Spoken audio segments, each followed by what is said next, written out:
for a quick chat. We'll get his thoughts on the draw, which is just moments away. Let's just remind you what has happened tonight. We've had high drama indeed.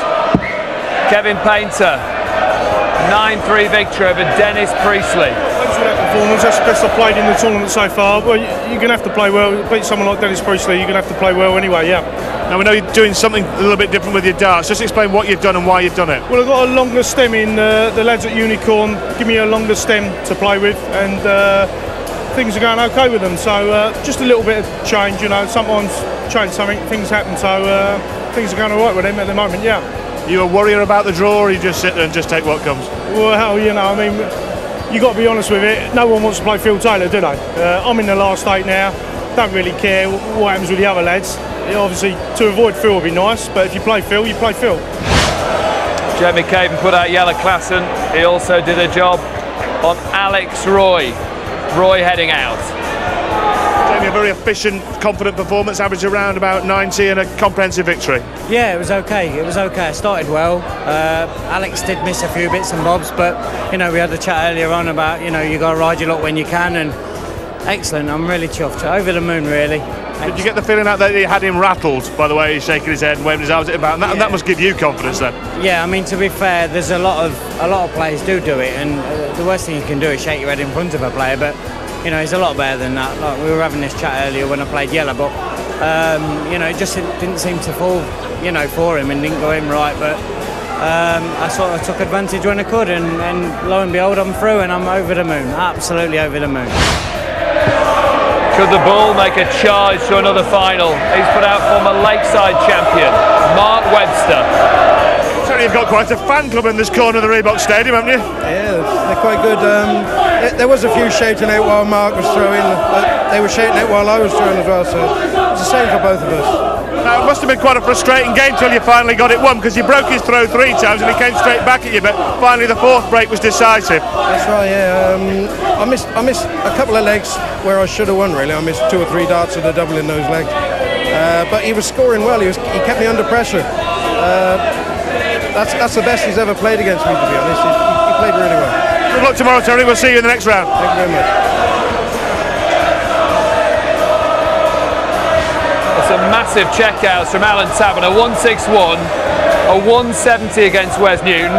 He rounded it off with a massive 156 when Newton was sitting on 32. Alan, it's 8 legs all. It's 8 legs all. Wes Newton's on 32. You're on 156. What happened next? I knew I was going to hit it. Go on. I did a 170. I did a 161. 156. It's dream world. So you never know it's going to go in, but it went in when I needed it to. Seriously, now, was that the best checkout you've ever produced under that kind of pressure? I would say so, yeah. It's very close with when I played Dennis Ovens here a couple of years ago. I took 100 out with him on 11 after 9 darts. So yeah, I would say so, yeah. Just finally semi-finalist a couple of years back. Do you fancy your chances again? Well, after that, yeah. Before that, maybe not, but after that, yeah, you never know. The Saints are going marching in behind you. Well done. Thanks very much.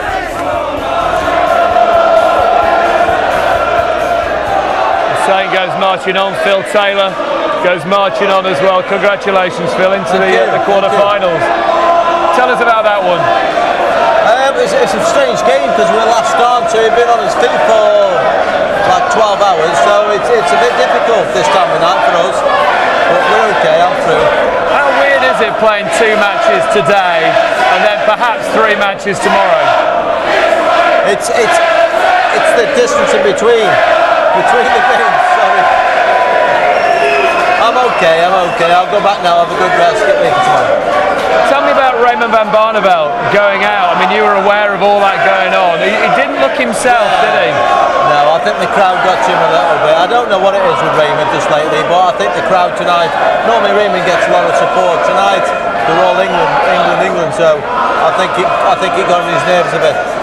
Phil, stay with us just for a second. You're number 8 in the draw, which is about to be made. Who will you get in the quarterfinals? Our MC is John McDonald.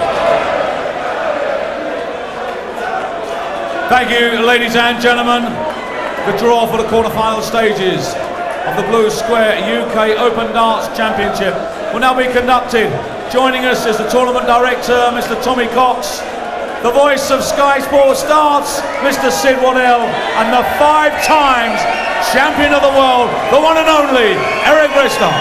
So here we go then.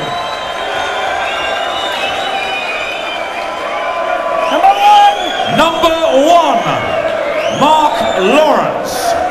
Number 8. Will play number 8, Phil Taylor.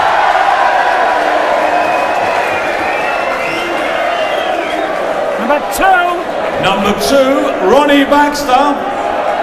Will play Number 5. Number 5, Terry Jenkins.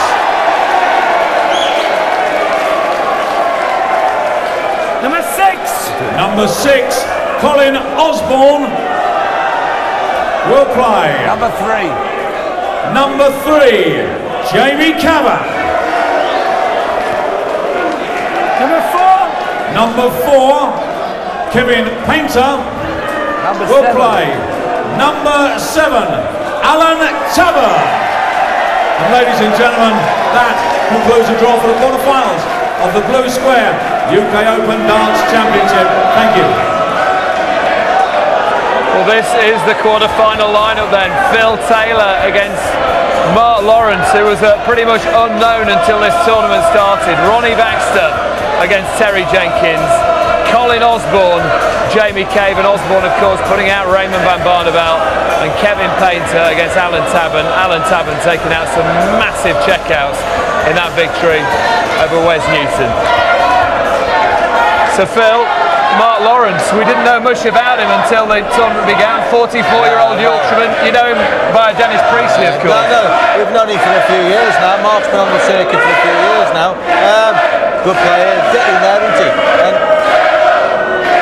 it doesn't really matter now. You know, get ready for tomorrow now. Get a good night's rest. I can't even hear you.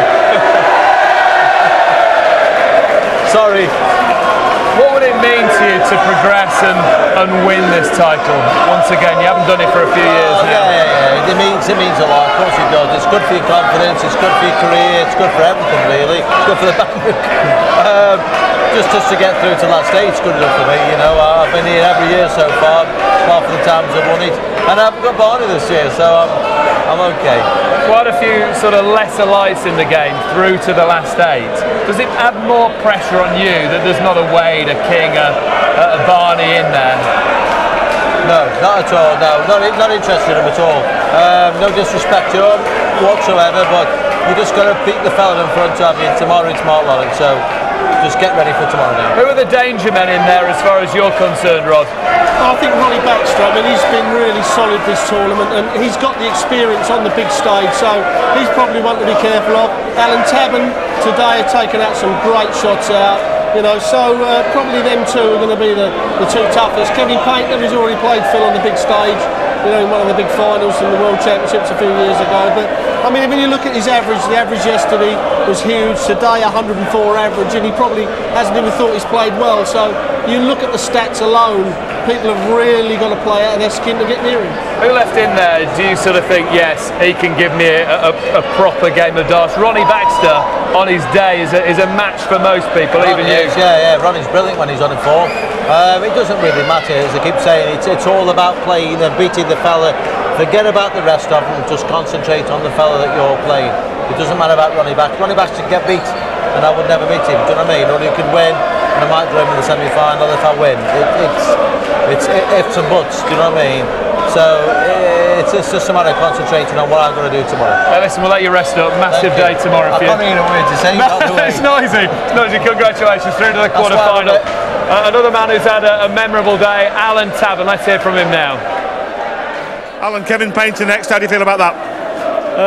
I'm dreading it. No, seriously, he's such a good